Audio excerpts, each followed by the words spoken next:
I can have a conversation now with Jennifer Bowman, who is, I want to get it right, the Senior Manager of Business Development for Northrop Grumman, or for NASA programs, right, at Northrop Grumman? Yeah, specifically NASA programs, and even more specifically, the Space Launch System and abort motor for the launch abort system. Very exciting stuff. We heard quite a bit about those solid rocket boosters the other day. But I have a lot of things to ask you about. The first thing I want to do, though, is thank you, since you are representing Northrop Grumman, for being a major sponsor of Humans to Mars. Once again, you've done this before. Yes, we have. This is a very good conference for us, and we love the content and the people who come. So SLS, hopefully headed back out to the pad very soon for that Artemis 1 mission. Got to be exciting. It is. I've been waiting for this mission for a very long time, and now that it's so close, I don't want anything to go wrong. It's okay. They can take their time. We'll make sure every valve is good. Everything's tight and ready to go, so there are no mishaps. Yeah, I, for one, am not bothered. Let them get it right. They need to bring it back to the assembly building. That's perfectly okay with me, because we want to see this head out to the moon. Absolutely. Yeah, early in June, we expect that they'll do another attempt at the wet dress rehearsal, and at that point, they'll set a date. So looking forward to having that happen soon. Hardly the only thing that Northrop Grumman is up to in collaboration with NASA. I mentioned to you a few minutes before we did this, I felt very fortunate because I got to go see the James Webb Space Telescope in the clean room at your facility in the Los Angeles area. Absolutely spectacular, and congratulations to everybody at Northrop Grumman for that giant telescope that so many of us wondered, is this really going to work? And it is. Right. Oh, it was exciting. I got my daughter up early on Christmas Eve or Christmas Day to watch it launch, and now here we're getting close to getting images back. You know, it was about 10 years ago that the facility that I work with delivered the backplane, the composite structure that holds the mirrors, and to see it now finally launch and getting close to discovering the secrets of the universe is really an exciting time. You know, I had made a previous trip when the telescope was not nearly as far along, and what impressed me most on that trip, also to the facility in LA, were the women that I saw, the seamstresses, who were sewing together the heat shield, the multi-layer heat shield, and it talked to me about how it's not just engineers and scientists. There are people with so many skills to go into a massive mission like this. Absolutely. You know, the beryllium that makes up the mirrors came, you know, miners pulled that out of the mountains in Utah. There's no end to the different skills and craftsmen that are involved besides just the scientists coming up with the idea and the calculations. That's another great example of exactly what I was talking about. As we look toward the future and the return, well, the first woman and the return of some lucky man to the surface of the moon, you guys are also very involved with the Human Landing System program, right? And I had said to somebody on stage a couple of days ago, with that heritage, I mean, you have Grumman in the name, the only company that has ever before gotten humans down to the surface of the moon. Again, pretty exciting.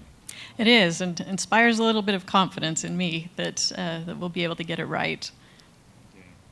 Well, thank you for joining us here and giving us the chance to thank you for supporting another Humans to Mars Summit, and we hope you enjoy the rest of the day, Jennifer. Thank you, my pleasure. You bet. I'll let you step out here, and I think, Hoppy, come on down. All right. Oops, sounds like a game show. All right. How are you? It's been a while. Yeah, I know. It's always good to chat with you, Matt. It's great to be, at another one of these Explore Mars H2M summits. I always enjoy them. I'm also looking forward to the Artemis 1 launch. See, I have my SLS pin here. I love it. I'm envious. I'm ready, yeah.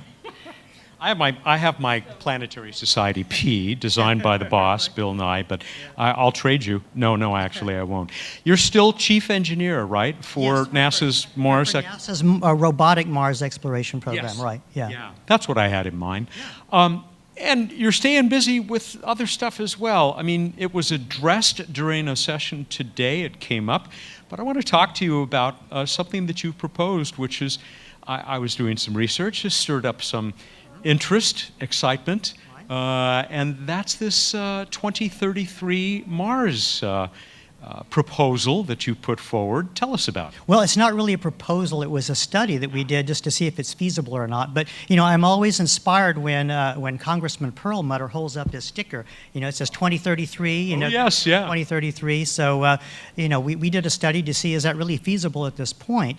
And in this study, we concluded that, yes, it is feasible to do a short stay mission in 2033. And of course, the advantage is that in 2033, you can do a mission that's 570 days in total duration, or just 1.6 years, which is not really a much longer time than we already have experience having people in space. So I think it would be great if we could take advantage of that opportunity. It only occurs once every 15 years that you can do a mission that short. In spite of the fact that it relies on mostly existing hardware, it's still audacious. And it's an orbital mission, right? No landing for this one, which is something that's been talked about for, decades, I would think. Right. It's like doing Apollo 8. For Apollo, there was a progression of missions. First, there was Apollo 7 in Earth orbit, testing out the vehicle. And I think for the habitat that we use to go to Mars, we would want to test that out at the Lunar Gateway. And then there was an orbital mission, Apollo 8, and this would be the equivalent of Apollo 8.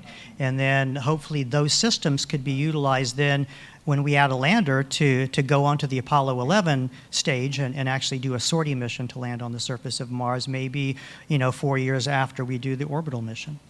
And I'm wondering, because I know there are some people who look at this more as an Apollo 10, although without the landing system, and wondering why would we want to go all this way to Mars?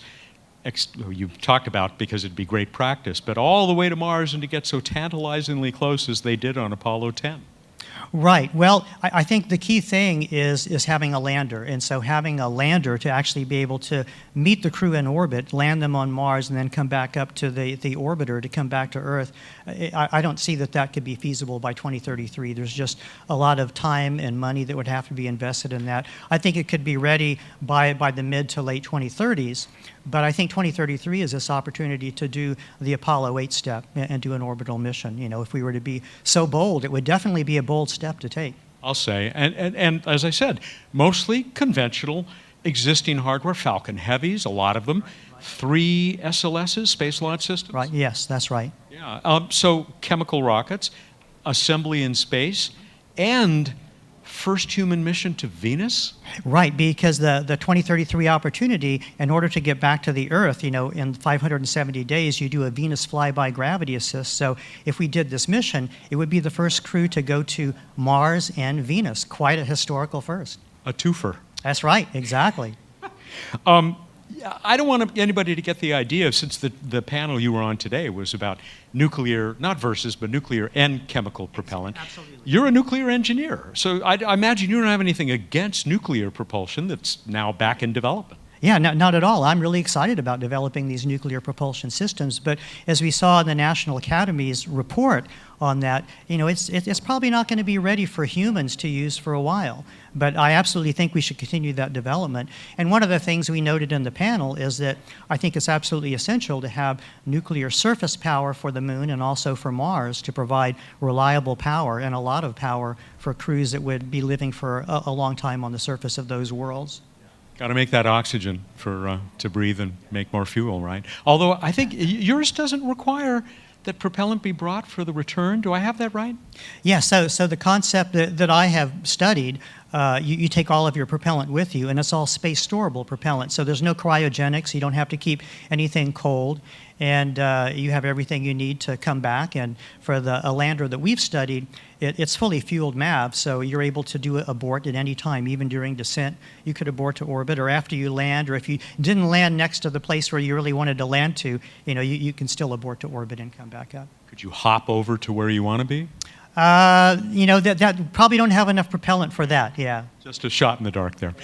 One more thing to talk about, again, came up today, and it's this transition from talking about EDL, entry, descent, and landing, to EDLA, adding ascent. Right. Sounds like we're on track for the return of those precious samples that Perseverance is crawling around Jezero Crater picking up right now. Yeah, we're very excited about that, about the sample return lander and the Mars Ascent Vehicle and the European Earth Return Orbiter, and then the Earth Entry Vehicle.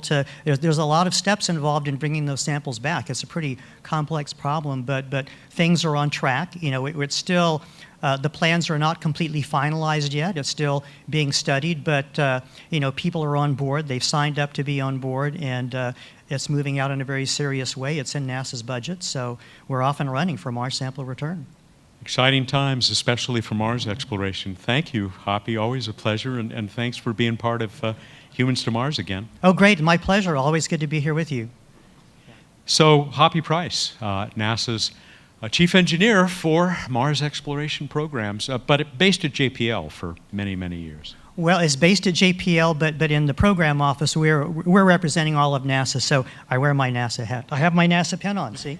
NASA, not JPL, NASA. Wearing it proudly. That's it for this little break interlude. We'll be back just before we come back for lunch. That'll be just before the hour. And then we have one more of these breaks, and then we'll be in the home stretch with that last session, which is always great fun, very inspirational, as we close out the 2022 Humans to Mars. So if it's your lunchtime as well, enjoy it. But whatever you're up to, we'll see you again in not too many minutes.